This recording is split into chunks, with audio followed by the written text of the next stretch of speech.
আজকে দেখো বন্ধুরা, আমি কি কি সবজি নিয়ে এসেছি তোমাদের সাথে সেটা শেয়ার করছি। এখানে নিয়ে এসেছি সুন্দর মূলো শাক। মূলোটা খুব সুন্দর আর শাকটাও খুব সুন্দর। এটা একটা সবজি।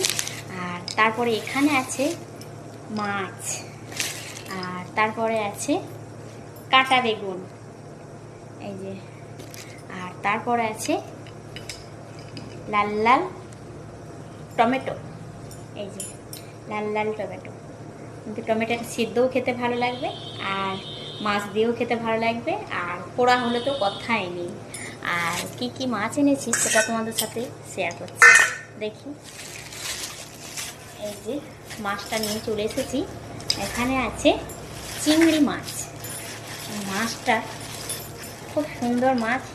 মাছটা আজকে করব আমি তোমার চিংড়ি মাছ। এই যে পুরো চিংড়ি মাছটা আমি ছাড়িয়ে নিয়ে চলে এসেছি পরিষ্কার করে, সুন্দর করে। এই যে অনেকটাই মাছ আছে। আর এই যে আছে, এটা হলো বাটা মাছ। তা বাটা মাছ খেতে খুব ভালো লাগে। এটা সিদ্ধ করে ছানা হবে। আর এই চিংড়ি মাছটা টমেটো দিয়ে বেশ মশলা দিয়ে কষা কষা করে রান্না করব। তা আজকে দুপুরে তোমরা কি কি রান্না করছো তোমরা একটু শেয়ার করে বলো আমাকে, আর কমেন্ট করে বলো। টাটা বন্ধুরা, ভালো থেকো, সুস্থ